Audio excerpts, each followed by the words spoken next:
Warning: Bitag Live Morning caters to mature audiences. Topics discussed are particularly on hot, timely, current issues purposely intended for Filipino viewers and listeners worldwide.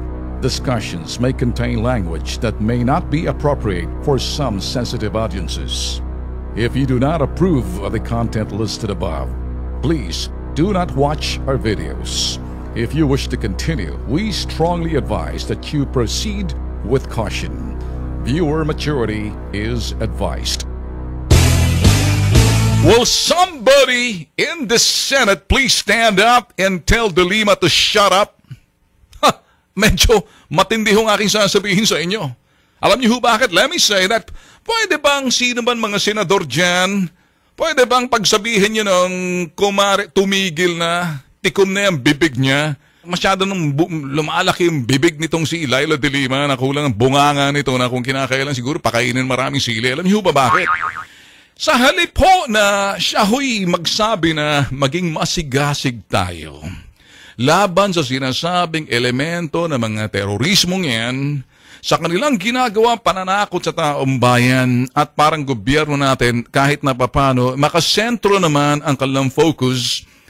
Ang sinabi ho nito, sa halip na sabihan ng taong bayan, huwag kayong matakot, maging mahinahon tayo, huwag natin pakitang takot tayo, bagkos maging masigasig tayo sa pagbabantay, hanapin ang mali sa populasyon, pag nakikita ninyo, i-report, makipagtulungan sa ating otoridad, sa mga kalaban ho ng Estado o the enemy of the state. Etong si De Lima, mga boss, and I have nothing, against De Lima, only doon sa kanya mga pinagsasabit pinagagawa, nothing personal. And it's all about, sabihin na ho natin na, the profession ni De Lima is now a politician, now a lawmaker, a Senate. Would somebody please stand up and tell De Lima to shut up? Alam niyo ho kasi, instead of saying, let's be vigilant against terrorism, the enemy of the state, instead, ang sinasabi, maging masigasig daw ho ang taong bayan. Nabantayan ang inyong karapatan na huwag mayurakan nitong mga pulis at militar. Holy sh! Can you imagine this lady? I don't understand kung saan niya kinukuha ang kanyang tibay ng sikmurat ay sabi laman loob. Sabagay, ano pang meron ka? Kung pinakita mo na lang laman loob mo na yan, ano pang meron? So ngayon, para sa akin, ang tibay ng sikmura at laman loob na sabihin yan, and she's quoted all over the news. Instead of saying, be vigilant against terrorism and work with the authorities. Let's all unite na parang wag ho tayong mahinaan ng loob, matakot, gumulong lang ang buhay natin kasi pag nakita ng kalaban natin na parang ganyan, lalo silang gaganahan.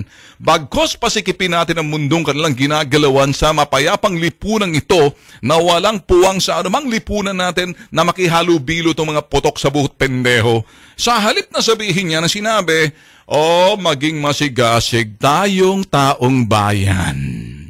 Hindi laban sa terorismo, kundi laban sa mga militar at pulis sa kanilang pinagagawa.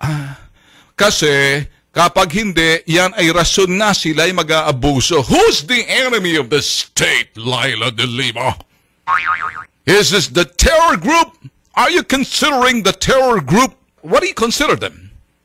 Parang dating ho kasi parang ang tingin ho ni Laila De Lima, eto ho mga pulis at mga militar at ang pamahalaan ay kalaban ng Estado. Kung di ka ba namang naku, ayaw ko ituloy sasabihin ko. That's the fury of a woman. That sometimes hindi ka na rational sa sobrang galing, you're emotional, and so your intelligence got stuck. Pasensya na ho kayo kung gano'n na aking sasabihin. Sa halip na you give comfort to the family of victims that it happens in Davao because they're Filipinos. And then they're citizen, peace and loving. All of a sudden, instead of saying para doon sa mga biktima ng pamilyang na nasawi, huwag kayong magalala at ang gagawin ng ating pamahalaan, kami sa Senado, kami sa mga gobyerno, tutulong na rin. Isa lang ating kalaban, ang kalaban ng Estado ay ang terorismo. Bakit ikaw, Laila De Lima, sa dami pong pwedeng sabihin, ang dinedeklara mo na maging masigasig ang taong bayan laban sa mga pulis at militar na posibleng mag-abuso at yurakan ng kalang karapatan. Sino bang kalaban mo rito? Terorista? Who? Can you tell me what side are you in? Either you're with us or against us, Laila de Lima. Instead of you saying be vigilant against terrorism, the enemy of the state, let's all unite. Let's not give them an inch that they feel that we're scared and afraid.